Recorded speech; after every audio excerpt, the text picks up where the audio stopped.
तो हजरत अल्लामा जलालुद्दीन सयूती ने कहा ये तो बताओ, सारी कब्रों में नूर है लेकिन तुम्हारी कब्र में ये बहुत ज्यादा नूर है, ये कैसे?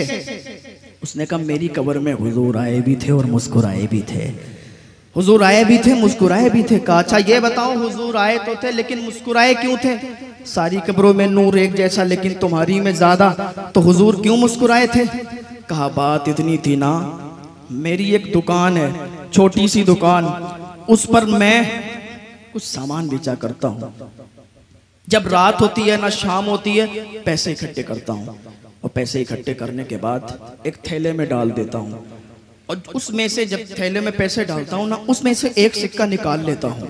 एक सिक्का निकालने के बाद दूसरे थैले में डाल देता हूँ और जब साल पूरा हो जाता है तो मिलाद शरीफ के नाम पे खर्च किया करता हो। इसी वजह से हुजूर मेरी कब्र में आए भी थे और मुस्कुराए भी थे।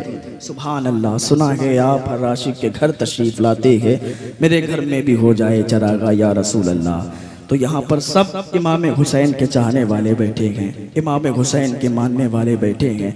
ये इमाम हुसैन के नाम से मंसूब ये महफिल है। अल्लाह ताला इस महफिल को अपनी बारगाह में कबूल फरमाए। किसी ने कुछ करके और फिर ये मजलिस सजाई है, ये महफिल सजाई है। अल्लाह इस महफिल को अपनी बारगाह में कबूल फरमा ले। अल्लाह ताला फरमाता है फज़कुरूनी अज़कुरकुम, तुम मेरा जिक्र करो मैं तुम्हारा जिक्र करूँगा, तुम मेरा जिक्र करो मैं तुम्हारा जिक्र करूँगा। हजरत बाबा फरीद गंजे शकर अपनी माँ से कहते हैं, माँ तेरे बेटे का मर्तबा बहुत आला हो गया है, तेरे बेटे का मकाम बहुत आला हो गया है।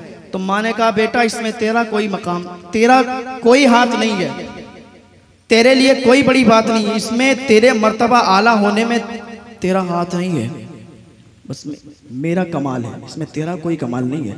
हजरत बाबा फरीद ने कहा माँ ऐसा कैसे हो सकता है, गरीबों को अपने हिस्से का भी रिस्क मैंने दिया है, अपने हिस्से की रोटी मैंने खिलाई है, गरीबों की मैंने मदद की है, माँ इसमें तेरा कमाल कैसे हो सकता है? तो बाबा फरीद की अम्मी ने कहा बेटा अगर बचपन में तुझे वजू करके दूध ना पिलाया होता तो तेरे अंदर ये कमाल पैदा ना हुआ होता। तो पता चला कि जब माएँ नेक होती हैं तो बेटे बाबा फरीद जैसे हुआ करते हैं, जब माएँ नेक होती हैं परवरिश अच्छी की जाती है तो बेटे सलाहुद्दीन अय्यूबी जैसे होते हैं, बेटे सलाहुद्दीन अय्यूबी जैसे, खालिद बिन वलीद जैसे हुआ करते हैं।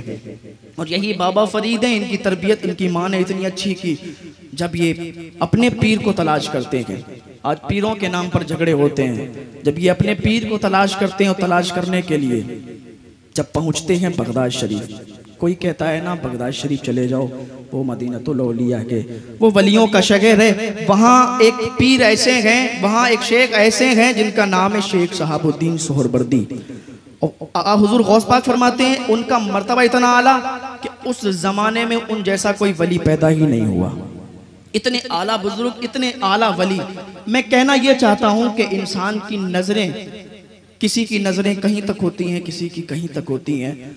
हम सामने कुछ देखते हैं होता कुछ है, हम सामने अपनी निगाहों से कुछ देखते हैं लेकिन होता कुछ है। इंसान की नजरें जहां तक पहुंचती हैं वहीं तक देखता है, वहीं तक बात किया करता है। हजरत बाबा फरीदुद्दीन गंजे शकर पहुंच गए बगदाद शरीफ और पहुंचते पहुंचते चले गए शहाबुद्दीन सोहरवर्दी की बारगाह में। बहुत वलियों की लाइन लगी थी, उलमा की लाइन लगी थी, लोग वहां कतार दर कतार मौजूद थे और सब शेख शहाबुद्दीन सोहरवर्दी की बारगाह में हाजिर थे। कोई मुरीद होने के लिए गया था, कोई फैज हासिल करने के लिए गया था, कोई मुलाकात करने के लिए गया था। हजरत बाबा फरीदुद्दीन गंजे शकर रहमतुल्लाह अलैह भी पहुंच गए और पहुंचने के बाद बैठ गए। दस्तरखान लगाया गया, दस्तरखान सजा दिया गया। हजरत शेख शहाबुद्दीन सोहरवर्दी कहने लगे कि सबको खाना खिलाया जाए। हजरत बाबा फरीदुद्दीन भी गंजे शकर बैठ गए दस्तरखान पर। वो कनीजें आई, खादिमाएं आई, हाथ धुलवाने लगी। हजरत बाबा फरीदुद्दीन भी हाथ धुलने लगे। बाबा फरीद जब हाथ धुल रहे थे ना, इनकी निगाह उस कनीज पर पड़ी और जब निगाह कनीज पर पड़ी तो फिर इन्होंने निगाह हटाई नहीं, इधर हाथ भी धुलने लगे, उधर निगाह से नजरों से नजरें मिली तो नजरें हटी नहीं, इधर हाथ धुलने लगे। अब कहना यह चाहता हूँ कि जितनी जिसकी निगाह होती है वो उतना ही देखा करता है, लेकिन जो अल्लाह के वली होते हैं ना वो तकदीरें भी बदल दिया करते हैं। जो अल्लाह के वली होते हैं वो तकदीरें भी बदल दिया करते हैं। निगाहे वली में वो तासीर देखी, बदलती हजारों की तकदीर देखी। हजरत बाबा फरीदुद्दीन इधर हाथ धुल रहे थे, पानी ज्यादा खराब हो रहा था, उधर उसकी नजरों में देख रहे थे, उसकी आंखों में देख रहे थे।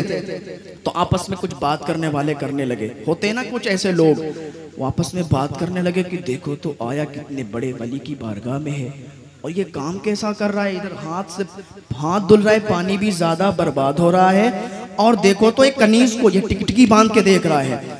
एक से रहा नहीं गया, जब हाथ धुल लिए बाबा फरीद ने दस्तरखान पर बैठ गए, तो एक से रहा नहीं गया, उसने कह दिया सबके सामने, हजरत शेख शहाबुद्दीन सोहरवर्दी भी बैठे थे, सारे लोग बैठे थे, दस्तरखान लगा हुआ था, उसने कह दिया क्या तुझे अकल नहीं है? बाबा फरीदुद्दीन से कह दिया क्या तुझे अकल नहीं है?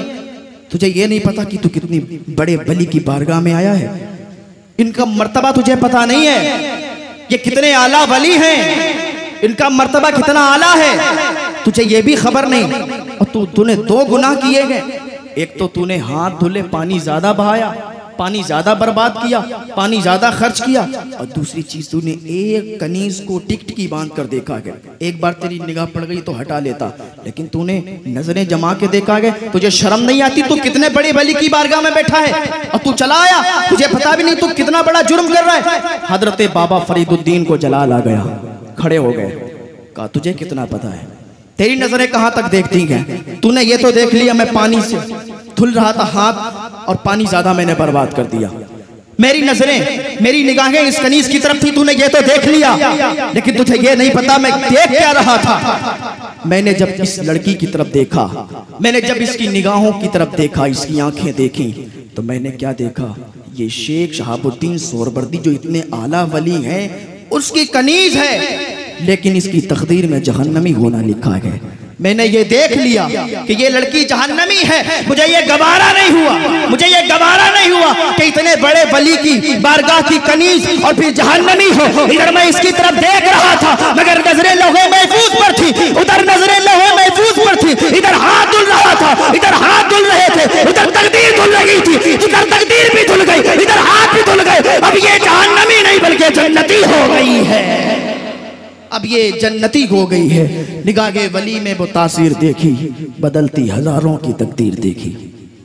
निगाहे मर्द मोमिन से बदल जाती हैं तकदीरें, जो हो ज़ौक़े यकी पैदा तो कट जाती हैं जंजीरें। ये वो आला वली हैं, ये निगाहों से तकदीरें बदल दिया करते हैं। बात चल रही थी, जब माएँ नेक होती हैं तो फिर बेटे बाबा फरीद जैसे होते हैं, जब माँ फातिमा हो बाप अली हो तो बेटे हसन और हुसैन हुआ करते हैं। और ये इमाम हुसैन, इनकी शान ही निराली है, इनकी शान ही निराली है। बचपन का ज़माना है, 6 साल के हज़रत इमाम हुसैन, हज़रत इमाम हुसैन की मोहब्बत में बैठने वालों पैगाम लेके जाओ। इमाम हुसैन से मोहब्बत करने वालों, इमाम हुसैन से अकीदत करने वालों, अकीदत रखने वालों सुनो। हज़रत इमाम हुसैन 6 साल के गए, और जब इमाम हुसैन चलते गए तो एक बच्चा 12 साल का है, नाम है हबीब इब्ने मुजाहिर। 12 साल का बच्चा, ये 6 साल के हजरत इमाम हुसैन, हजरत इमाम हुसैन चलते गए और ये बच्चा पीछे पीछे चलता है। इमाम हुसैन के कदम जब जमीन से टच होते गए तो ये 12 साल का जो बच्चा हजरत इब्ने मुजाहिर, हबीब इब्ने मुजाहिर, ये देखता है कहाँ पर इमाम हुसैन के कदम पड़े। उसी जगह को जब देखता है और वहां से मिट्टी उठाता है, कभी मुंह पे मलता है, कभी अपने जिस्म पर मलता है, और मलने के बाद फिर चलने लगता है। किसी ने शिकायत कर दी हुजूर की बारगाह में कि या रसूल अल्लाह सल्लल्लाहु अलैहि वसल्लम, आपके नवासे का कोई एक बच्चा पीछा करता है और जहां जहां हुसैन अपने कदम को रखते गए वहां से वो मिट्टी उठा के अपने चेहरे पे मला करता है, अपने जिस्म पर मला करता है। हुजूर पाक सल्लल्लाहु ताला अलैहि वसल्लम ने उसे बुला लिया। बुलाने के बाद कहा तुम्हारी एक शिकायत मिली है। हबीब इब्ने मुजाहिर ने कहा मेरी क्या शिकायत है? कहा तुम हुसैन का पीछा करते हो, हुसैन चलते हैं तो उनके कदम की मिट्टी उठा के अपने जिस्म पर मलते हो, अपने चेहरे पर मलते हो। तो हबीब इब्ने मुजाहिर ने कहा या रसूल अल्लाह, अगर कोई सजा बनती हो तो दे दीजिए, लेकिन याद रखें ये मदीने वाले, ये ज़माने वाले हुसैन से मोहब्बत किया करते हैं, हबीब इब्ने मुजाहिर हुसैन से इश्क किया करता है, इसी वजह से हम मिट्टी उठा के अपने जिस्म पर मला करते गए। कोई सजा बनती हो तो दीजिए। हुजूर पाक सल्लल्लाहु ताला अलैहि वसल्लम ने फरमाया आजा मुजाहिर, मेरे सीने से लग जा।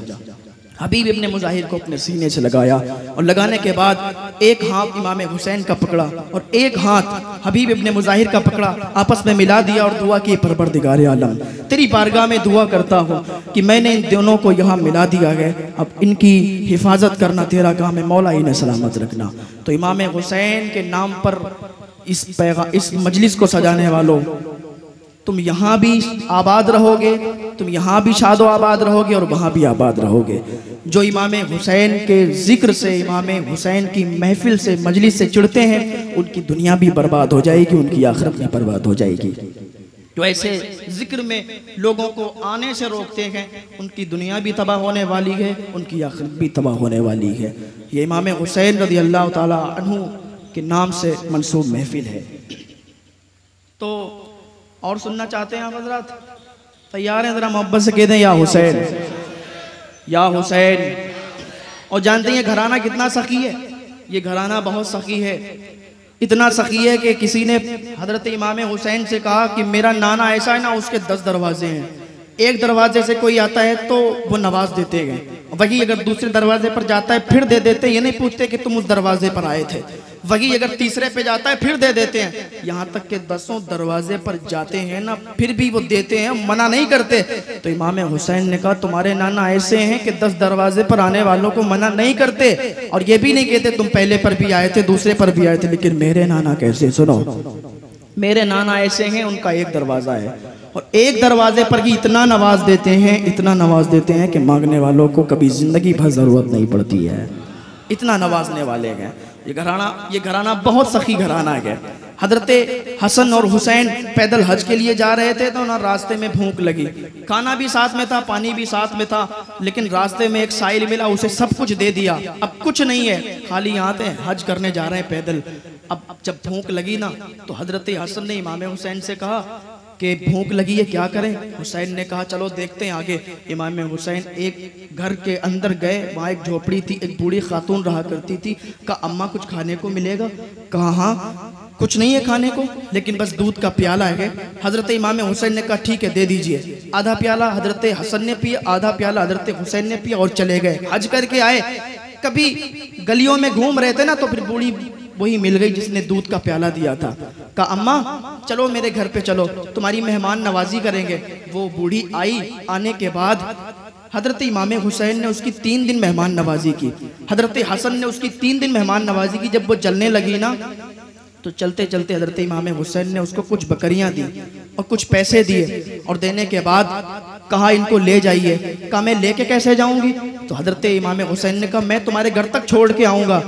तो वो बूढ़ी कहने लगी कि तुम हो कौन बेटे? कमा पहचाना नहीं? का नहीं पहचाना? का याद करो तुम्हारे दरवाजे पर एक बार आए थे, तुमने दूध का प्याला दिया था, हमने दोनों ने पिया था, हसन ने भी पिया था, मैंने भी पिया था। तो कहा अच्छा अच्छा तो तुम बगी हो, मैंने दूध का तुम्हें प्याला दिया था तो तुम बदला देते हो, तुम बदला दे रहे हो।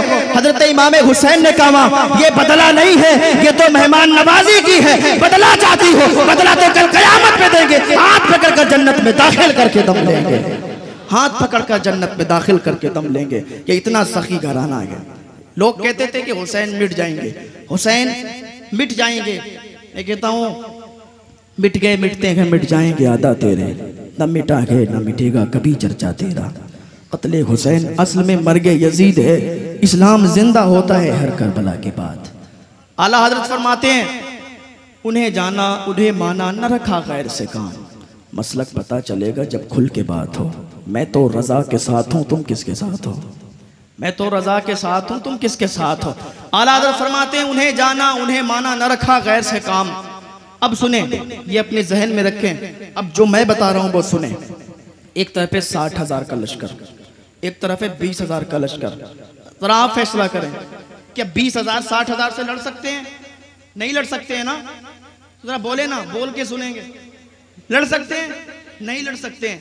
इधर 60,000 हैं और इधर 20,000 हैं। 60,000 कुफ्फार व मुशरिकीन है, 20,000 हजरत खालिद बिन वलीद के साथ हैं, और ये अल्लाह और रसूल के मानने वाले हैं, अल्लाह और रसूल से मोहब्बत करने वाले हैं। इसलिए इन्हें ताकत मिलती है ना खाने पीने से नहीं मिलती है, इन्हें ताकत तो मुहम्मदुर रसूलुल्लाह से मोहब्बत की बुनियाद पर मिला करती है। ये हुजूर से इश्क किया करते हैं, हुजूर से मोहब्बत किया करते हैं, तब इन्हें ताकत मिला करती है। तो एक तरफ 60,000 हैं, एक तरफ 20,000 हैं। खालिद बिन वलीद ने कहा भाई डिसाइड करो कितने लोग लड़ने जाएंगे। अभी 20,000 इतने कम है, तो इनके पास है भी नहीं कुछ लड़ने का सामान, लेकिन फिर भी क्या कहते हैं कि डिसाइड करो कि इनके मुकाबले में जाएंगे कितने। इनका जज्बा देखो, ईमानी ताकत देखो, हुजूर से मोहब्बत देखो कि 60,000 के मुकाबले में 20,000 भी आपस में डिसाइड हो रहे हैं कि कितने लोग जाएंगे। एक मर्द कलंदर खड़ा हुआ, कहा इनके मुकाबले में सिर्फ 15,000 जाएंगे। दूसरा खड़ा हुआ, जज्बा देखें इनका, अपने अंदर भी ऐसा जज्बा पैदा करें, जज्बा ऐसा। एक खड़ा हुआ कहा नहीं 15,000 नहीं, सिर्फ 10,000 जाएंगे। दूसरा खड़ा हुआ, कहा नहीं नहीं नहीं, ये 60,000 इनको इतनी औकात भी नहीं इनकी, इनको इतना इज्जत भी ना दो कि 10,000 जाएं, कहा सिर्फ 5,000 जाएंगे। तीसरा खड़ा हुआ, कहा सिर्फ 1,000 जाएंगे, यानी उन 60,000 से लड़ने के लिए सिर्फ 1,000 लोग जाएंगे। तो हज़रत खालिद बिन वलीद से किसी ने पूछा कि खालिद बिन वलीद तुम बताओ कि कितने लोग जाएंगे। ये तो सब बातें कर रहे हैं, कोई 15 की बातें कर रहा है, कोई 10,000 की बातें कर रहा है, कोई 1 की बातें कर रहा है। क्या मुमकिन है 60,000 से 1,000 लड़ ले? हज़रत खालिद बिन वलीद ने कहा मेरी सुनना चाहते हो तो सुनो, इनके मुकाबले में ना 10,000 जाएंगे ना 5,000 जाएंगे, सिर्फ 60,000 के मुकाबले में 60 मुसलमान जाएंगे। मोहब्बत से बोले सुभान अल्लाह। कहा 60 मुसलमान जाएंगे। इनका जज्बा देखें तो कहने वाले ने कहा खालिद क्या पागल है गए, 60,000 के मुकाबले में सिर्फ 60 ले जाना चाहते हो? तुम देखते नहीं उनकी ताकत। तो खालिद बिन वलीद ने कहा था तुम 60 की बातें करते हो, अगर तन्हा खालिद इनके मुकाबले में चला जाए तो ये 60,000 का लश्कर भागता हुआ नजर आएगा, खालिद की तलवार तन्हा चमकती हुई नजर आएगी, तन्हा खालिद की तलवार चमकेगी। कहा खालिद ये हिम्मत कैसे, ये जज्बा कैसे? का तुम्हें पता नहीं हमें जान की फिक्र नहीं होती? का तुम्हें जान की फिक्र नहीं, तुम्हें जान की परवाह नहीं? तो कहा नहीं हमें जान की फिक्र नहीं, इसलिए जान की फिक्र उसे हो जिसकी हो। हमने तो ये जाना कि उन्हें जाना है, हमने तो ये जाना कि उन्हें जाना। अब सुने, जहां ले जाना चाहता हूं करबला का मैदान है। करबला का मैदान है, तपती हुई रेत है, अब्बास के बाजू कट गए, जवान अली अकबर शहीद हो गए, अली असगर के तीर मार दिया गया, आखिर में हजरत इमाम हुसैन को शहीद करके नेज़े पे लटका दिया गया, नेज़े पे रख दिया गया। मैंने आलम तसव्वुर में मौला इमाम हुसैन से पूछा आपके सामने अब्बास के बाजू भी काट दिए गए, अली अकबर को भी शहीद कर दिया गया, 72 जानिसार को शहीद कर दिया गया, आपको जान की फिक्र नहीं होती? नन्हे अली असगर को तीर मार दिया गया, शहीद कर दिया गया, आपको जान की फिक्र नहीं होती? इमाम हुसैन ने कहा जान की फिक्र उसे हो जिसकी हो। हमने तो ये जाना कि उन्हें जाना, उन्हें माना, न रखा गैर से काम। लिल्लाहिल हम्द में दुनिया से मुसलमान गया, लिल्लाहिल हम्द में दुनिया से मुसलमान गया। तो पता चला इन्हें ताकत खाने और पीने से नहीं मिलती, बल्कि हुजूर से मोहब्बत की बुनियाद पर ताकत मिला करती है। वरना खैबर के दरवाजे को कोई एक हाथ से कैसे उखाड़ सकता है? हजरत मौलाए कायनात हजरत अली ने एक हाथ से खैबर का दरवाजा उखाड़ा है। ये हजरत अली रज़ी अल्लाह ताला अन्हु है। रास्ते से गुजर रहे हैं, दो आपस में लोग लड़ रहे हैं कि एक कहता है ऊँट मेरा है, एक कहता है ऊँट मेरा है। हजरत मौला अली कहते हैं कि फैसला मैं करूंगा कि ऊँट किसका है। तो कहा तुम बताओ किसका है? कहा मेरा है। दूसरे वाले ने कहा मेरा है। कहा तुम दोनों झूठे हो, तुम दोनों आपस में कहते हो मेरा है मेरा है, ये कैसे हो सकता है? एक तो झूठा है इसमें। एक ने कहा हजरत बात इतनी है ना, मैं आपसे वादा करता हूँ आप फैसला करें, ये ऊँट मेरा है। कहा तुम इतना यकीन से कैसे कह सकते हो? कहा मेरा यकीन बहुत पुख्ता है। कहा कैसे? कहा इसको ज़िबा किया जाए और ज़िबा करने के बाद इसके दिल को देखा जाए, ये जख्मी है। कहा ये कैसे? कहा आप ज़िबा तो करें, ये जख्मी निकलेगा। कहा क्यों? कहा ऐसा था, एक दिन मैं घर में था, मेरे वालिद ने ऊँट बांध दिया था, उसका बच्चा था और ऊँट का बच्चा बीमार हो गया। तो मेरे वालिद ने मुझसे कहा था कि इसकी देखभाल करो। वो कहीं चले गए, तो मैं उसकी देखभाल कर रहा था, लेकिन उसकी तबीयत ज़्यादा बिगड़ गई। तो मेरी माँ ने जब देखा तो माँ ने कहा बेटा इसे ज़िबा कर दे। मैं उसको ज़िबा करने लगा तो मेरे वालिद आए, उन्होंने एक थप्पड़ मारा। कहा ऊँट ज़िबा कर रहा है? तो कहा, मैंने अपने अब्बा से कहा कि वालिद साहब आपने मुझे मारा क्यों, क्या मैं कोई गलत काम कर रहा हूँ? तो कहा नहीं, तू गलत काम नहीं कर रहा है, तू एक ऊंट के सामने उसके बच्चे को ज़िबा कर रहा है, इसलिए उसका दिल जख्मी हो गया है।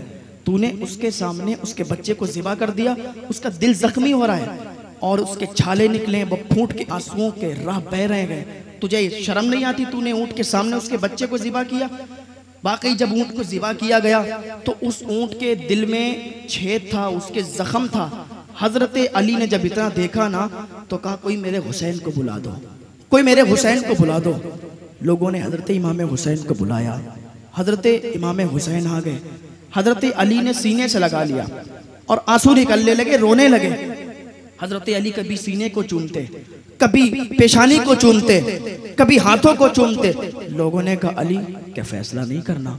आप तो ऊंट का फैसला कर रहे थे, अब आपने हुसैन को बुलाया और हुसैन को बुला के आप रोने लगे, कभी सीना चूमते हैं, कभी माथा चूमते हैं, बात क्या है? हजरत अली ने फरमाया, जालिमों रुको, ऊंट का भी फैसला करूंगा, लेकिन पता है करबला के मैदान में मेरा हुसैन कभी अली अकबर के लाशे को देखेगा, कभी अब्बास की लाश को देखेगा, कभी नन्हे अली असगर के तीर लगता हुआ देखेगा। मेरा हुसैन कैसे बर्दाश्त करेगा?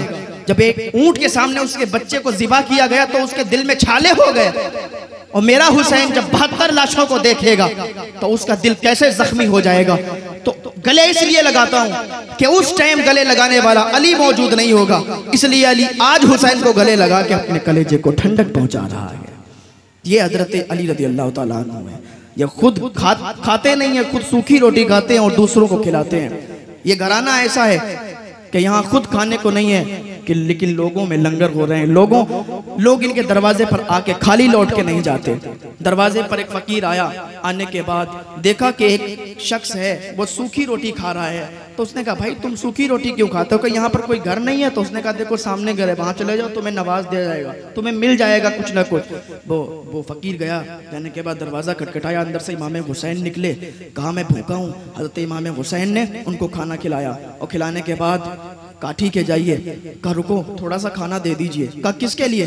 कहा वो दरवाजे पर देखो एक शख्स बैठा हुआ है, सूखी रोटी खा रहा है। हज़रत इमाम हुसैन रो के बोले, कहा वो कोई और नहीं, मेरे अब्बा अली हैं, मेरे वालिद अली हैं। ये घराना तो ऐसा है, खुद सूखी रोटी खाते हैं लेकिन दरवाजे पर कोई खाली हाथ लौट के नहीं जाता। दरवाजे पर जो भी आता है उसने कुछ न कुछ अता किया जाता है।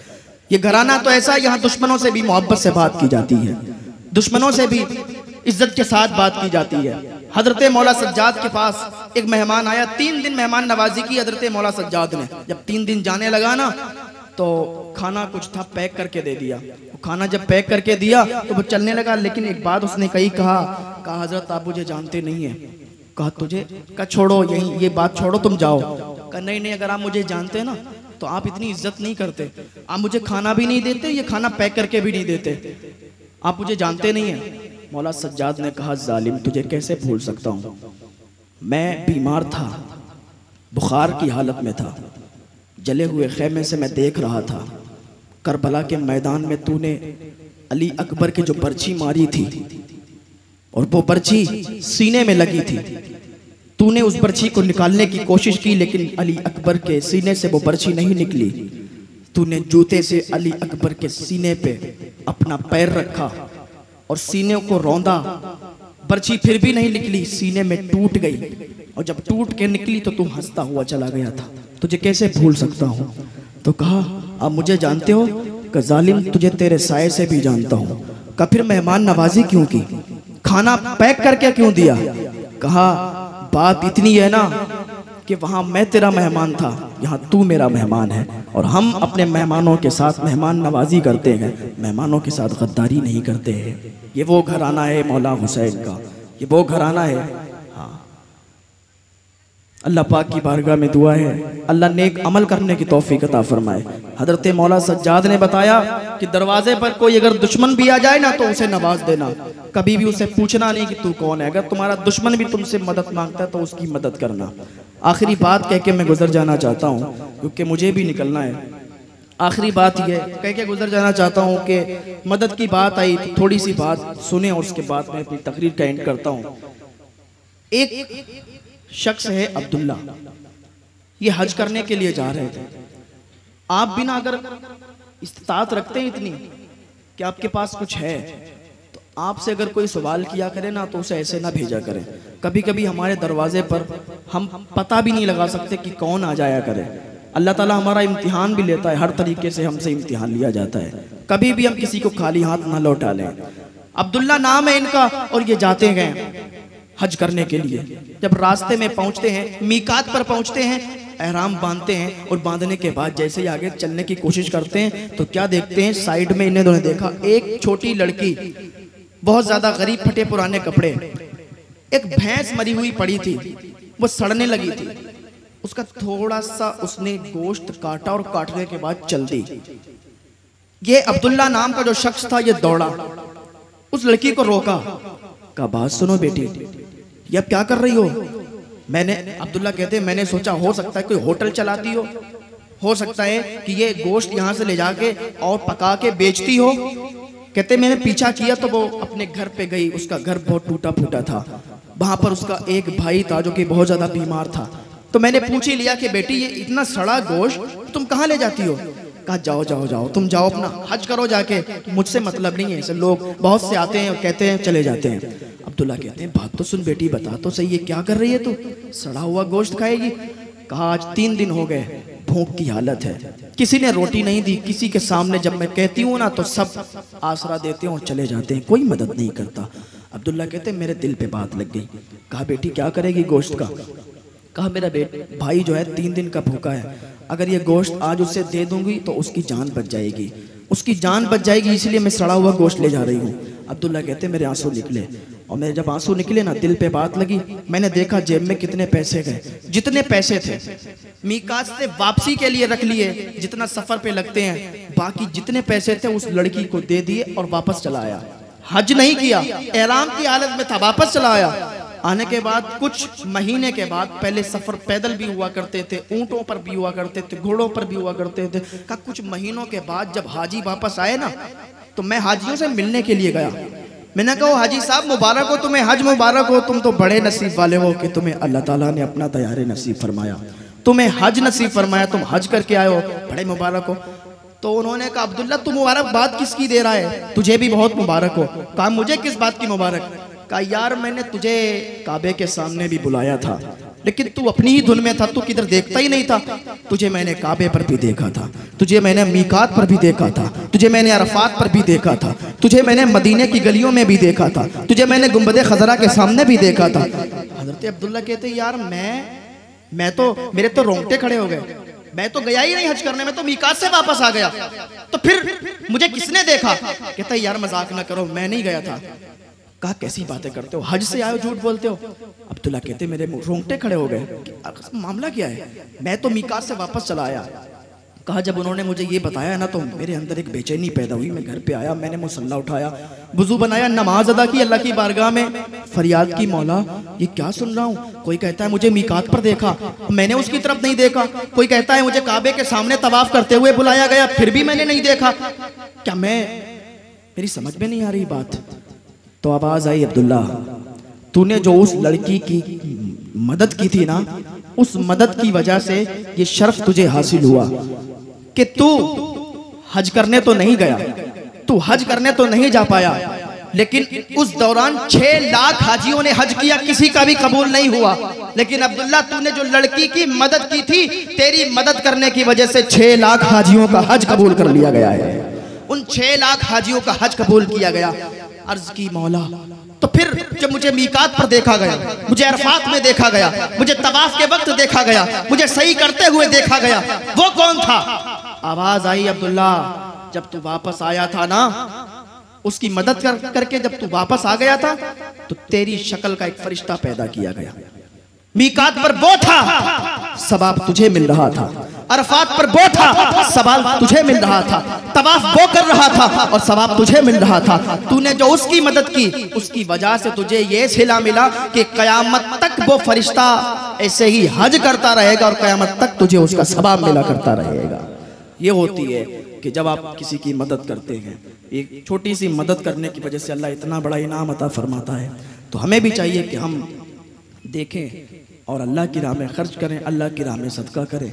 जब हम सदका करते हैं तो अल्लाह ताला बड़ी से बड़ी आने वाली बीमारियों को भी दूर फरमा दिया करता है। अल्लाह ताला तमाम मुसीबतों से, आफात व बलियात से हम लोगों को महफूज फरमाए। अल्लाह पाक की बारगाह में दुआ है अल्लाह नेक अमल करने की तौफीक अता फरमाए। अल्लाह ताला हम सबको हिदायत की तौफीक अता फरमाए, अपना फजल फरमाए। और आप सबसे यही गुजारिश है कि जब हमें करबला से भी यही पैगाम मिलता है कि हमें नमाज नहीं छोड़नी चाहिए, क्योंकि इमाम हुसैन ने भी आखिरी सजदा करबला में किया और ये दर्स दिया कि हमें नमाजों की पाबंदी करना चाहिए, नमाज पढ़ते रहना चाहिए। अल्लाह ताला की बारगाह में दुआ है अल्लाह ताला हम सबको नेक अमल करने की तौफीक अता फरमाए। व मा अलैना इल्लल बलाग। अस्सलामु अलैकुम व रहमतुल्लाहि ताला व बरकातहू।